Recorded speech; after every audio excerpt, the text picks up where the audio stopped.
नमस्ते दोस्तों, केम छो मजामा। मैं Sanjay new terrace gardening and blog channel पर आपका स्वागत करता हूं। तो आज मैं आपको हिबिस्कस प्लांट के बारे में जानकारी दूंगा कि मई महीने में इसकी हम देखभाल कैसे करें। आपके पौधे में फ्लावरिंग नहीं हो रही, कलियां नहीं बन रही, पौधा पौधा है वो आपका एकदम येलो पत्तियां हो रही, तो उसके लिए आपको क्या करना चाहिए, क्या उपाय है।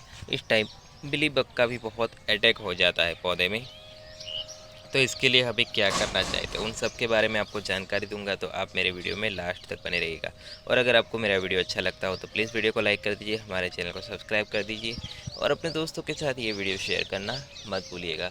तो सबसे पहले बात बताऊँ तो सब पौधे हमारे जो रहते हैं उनकी केयर अलग अलग हो जाती है, और जहाँ हम रहते हैं वहाँ के इन्वायरमेंट के हिसाब से हमें उनकी केयर करनी पड़ती है।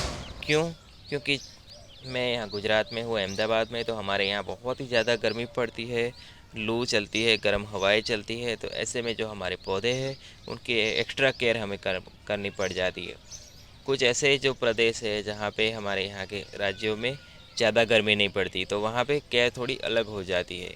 तो मैं आपको बात बताऊँगा कि किस तरह हमें कैसे इन्वायरमेंट में पौधे को रखना है, कैसे केयर करनी है। तो सबसे पहले हम बात करेंगे कि आपके पौधे में फ्लावरिंग नहीं हो रही, कलियाँ नहीं बन रही, तो उसके लिए आपको क्या करना है। तो सबसे पहले बात बताऊं तो इसमें आपके वहाँ कलियाँ नहीं बन रही, फ्लावरिंग नहीं हो रही, और आपका जो पौधा है उसकी पत्तियाँ पीली पड़ रही है, तो उसके लिए क्या करना है। तो इसके न्यूट्रिशन की कमी हो सकती है सबसे पहले, कि इसमें कलियाँ नहीं बन रही, तो उसके लिए आपको क्या करना है। तो आपके उसके लिए सबसे अच्छा फर्टिलाइज़र मैं आपको बताऊं तो ये बेस्ट फर्टिलाइज़र है, वो है बनाना पील लिक्विड फर्टिलाइज़र। जो आप केले लाते हो, घर में खाते हो, और इसके छिलके होते हैं वो फेंक देते हो, तो इससे अच्छा है कि वो छिलके को आप भिगो के रख दीजिए पानी में। 2 दिन पानी में भिगो के रखने के बाद उसका जो लिक्विड बनता है फर्टिलाइज़र, वो पौधे में दीजिए, तो बहुत अच्छा है। दूसरा फर्टिलाइज़र है हमारा गोबर की खाद हो या वर्मी कंपोस्ट हो। वो सीधी गोबर की खाद आपको डायरेक्ट गमले में नहीं डालनी है, वर्मी कंपोस्ट तो उसको भिगो के पानी में रख दीजिए। लिक्विड फर्टिलाइज़र का इस्तेमाल करेंगे इस टाइम आप गर्मियों में, तो बहुत ही अच्छा रिज़ल्ट मिलेगा आपको। लिक्विड फर्टिलाइज़र बहुत ही अच्छा रहता है, तो उसको लिक्विड बना के लिक्विड फॉर्म में यूज़ कीजिए अपने पौधे में, तो बहुत अच्छा रहता है।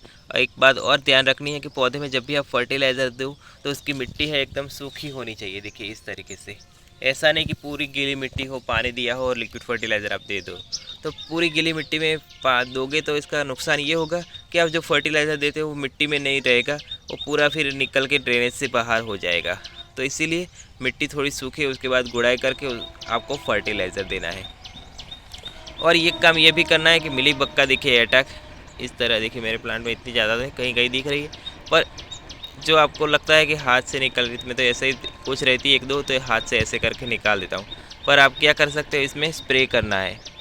जो शैम्पू आता है, जो कंडीशनर शैम्पू आप यूज़ करते हो हेयर धोने के लिए, वो शैम्पू और उसमें आप देख रहे हैं नीम ऑयल, दोनों मिक्स करके 1 लीटर पानी में 1 चम्मच जितना नीम ऑयल और शैम्पू, दोनों 1 चम्मच जितना शैम्पू दोनों डाल के अच्छे से मिक्स करके आप इसके ऊपर स्प्रे कीजिए। तो इससे क्या है कि मिलीबग जो आती है इसमें वो हट जाएगी और आपका पौधा एकदम हेल्दी रहेगा।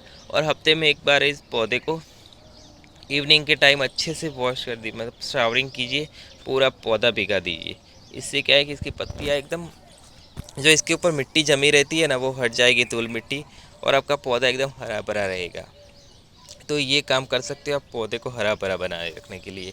इसमें फ्लावरिंग के लिए आपको इस्तेमाल करना है गोबर की खाद, किचन वेस्ट यूज़ करते हो, किचन वेस्ट डायरेक्ट डाल सकते हो, पर गोबर की खाद वर्मी कंपोस्ट को थोड़ा भिगा दीजिए और लिक्विड बना के यूज़ कीजिए। बनाना पील का लिक्विड फर्टिलाइज़र या और कोई फ्रूट लाते हो उन सबको आप भिगो के रख दीजिए 2-3 दिन, और उसका जो लिक्विड बनता है उसको लगभग आप 5 लीटर की बाल्टी हो उसमें 1 मग भर के डाल दीजिए 1 लीटर का, और पौधों में दे दीजिए जो फ्लावरिंग वाले आपके प्लांट है, तो बहुत ही अच्छा रिज़ल्ट आपको मिलेगा। और देखते ही देखते जो आपका पौधा है उसकी ग्रोथ में भी फ़र्क पड़ने लगेगा। अब बात आती है कि आप इसमें फर्टिलाइज़र देते हो फिर भी उसकी कलियाँ चल रही है और आपका पौधा है वो अच्छी ग्रोथ नहीं कर रहा, तो उसका रीज़न क्या है। तो उसका रीज़न ये भी हो सकता है कि आपके वहाँ की गर्मी, हमारे यहाँ गर्मी इतनी तेज़ होती है, तो ऐसे में चाहे हम कितना भी फर्टिलाइज़र दे दे पर इसमें कोई असर नहीं करता। क्यों? क्योंकि हमारे यहाँ गर्मी की वजह से हवाएं तेज़ चलती है और लू चलती है, तो ऐसे में क्या है कि पौधा डिस्टर्ब हो जाता है। तो हमें ऐसे में इस बात का ध्यान रखना होता है कि पौधे को ऐसी जगह पे प्लेस कीजिए जहाँ पे इसको 3-4 घंटे की धूप मिले और इसके बाद शेड हो और हवा जो चलती हो वो थोड़ी अच्छी, मतलब गर्म लू चलती है उससे थोड़ा बचा लेना है हमें। तो आपका पौधा फिर से हरा भरा हो जाएगा। जो ज़मीन में लगे हुए हमारे पौधे होते हैं उनमें हमें इतनी ज़्यादा केयर नहीं करनी पड़ती है, क्योंकि जो हमारे ज़मीन में लगे हुए पौधे होते हैं वो क्या है कि अपना जो न्यूट्रिशन होता है वो अपने आप ले लेते हैं ज़मीन से। और जो गमले में लगे हुए पौधे होते हैं उनकी जड़ों की मर्यादा सीमित रहती है, वो जितना गमलों में होता है उसी से अपना पेट भरते हैं, उसी से वो जीते हैं। तो इसीलिए हमें इनको टाइम से फर्टिलाइज़र देना पड़ता है, इसकी केयर करनी पड़ती है। और पानी का भी इस टाइम आपको गर्मियों में ख़ास ध्यान रखना है कि इसकी मिट्टी पूरी तरह से ड्राई ना हो जाए। इसको हर रोज़ पानी देना पड़ता है। क्यों? क्योंकि अब पानी आप नहीं दोगे तो क्या होगा, क्योंकि अगर आप टाइम से पानी नहीं दोगे पौधे में तो फिर क्या होगा कि इसकी जो मिट्टी है वो सूख जाएगी। ये मिट्टी सूखती है तो मिट्टी एक देखिए इस तरह से पूरी ड्राई हो जाएगी। तो गर्मियाँ जब पड़ती है दोपहर के टाइम में, जब 11-12 बजे के बाद तेज़ धूप हो जाती है, तो ऐसे में क्या है कि मिट्टी सूखी होगी तो पौधे की पत्तियाँ है वो फिर मुरझाने लगेगी। पौधे की पत्तियाँ मुरझाएगी, लटक जाएगी, तो इससे पत्तियाँ फिर जल्दी से येलो हो जाएगी। और इसमें अगर कलियाँ बन रही है, फ्लावरिंग हो रही है, तो वो कलियाँ फिर मैच्योर नहीं हो पाएगी। ऐसा बार बार होगा कि इसकी मिट्टी में मॉइस्चर नहीं रहेगा और मिट्टी सूखेगी तो कलियाँ भी इसमें गिरने लगेगी। तो ये रीज़न से भी कलियाँ गिर जाती। तो इसीलिए आपको वाटरिंग का खास ध्यान रखना है पौधे में गर्मियों में, कि इसमें पानी आप रेगुलर टाइम पे देते रहिए। अगर आपके वहाँ की मिट्टी में मॉइस्चर लेवल बना हुआ है तो कोई बात नहीं। अगर धूप ज़्यादा बहुत तेज़ है तो आपको रेगुलर पानी देना पड़ेगा। दिन में एक टाइम मॉर्निंग में दीजिए या इवनिंग में, तो आपको पानी इसमें ज़रूर देना है। तो मेरा जो दूसरा है डबल पेटल वाला, वो आपको दिखाता हूँ हिबिस्कस।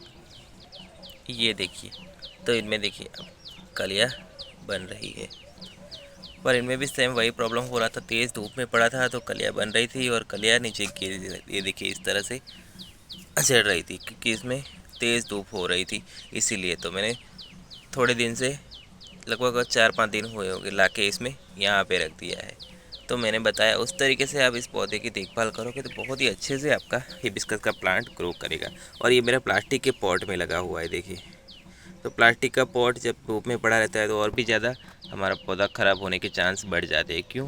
क्योंकि प्लास्टिक का पॉट बहुत ज़्यादा जल्दी गर्म हो जाता है। जैसे सीमेंट और मिट्टी का पॉट इतना जल्दी नहीं होता, पर प्लास्टिक का पॉट होता है वो बहुत ही जल्दी गर्म हो जाता है। तो ऐसे में क्या है कि हमारा जो पौधा है वो जल्दी ख़राब होने लगता है। इसकी रूट्स ज़्यादा गर्म हो जाती है, गल जाती है, तो वैसे में ये ख़राब भी हो सकता है। तो इसीलिए इसको मैंने शेड में रख दिया है। यहाँ पे धूप आती है, दिन में 3-4 घंटे की धूप यहाँ भी आ जाती है, पर इतनी तेज़ धूप नहीं रहती। जो दोपहर की जला देने वाली धूप रहती है उससे ये पौधा हमारा बच जाएगा। तो मैंने बताया उस तरीके से आप इस पौधे की देखभाल करोगे हिबिस्कस की, तो बहुत ही अच्छे से आपका पौधा फ्लावरिंग करेगा और ग्रोथ भी करेगा। तो इसके बारे में कोई भी सवाल हो तो आप मुझे कमेंट करके पूछ सकते हो। और आपको मेरा वीडियो और इन्फॉर्मेशन अच्छी लगी हो तो प्लीज़ वीडियो को लाइक कर दीजिए, हमारे चैनल को सब्सक्राइब कर दीजिए और अपने दोस्तों के साथ ये वीडियो शेयर करना मत भूलिएगा। तो फिर मिलेंगे नेक्स्ट वीडियो में नेक्स्ट टॉपिक के साथ, तब तक के लिए बाय बाय।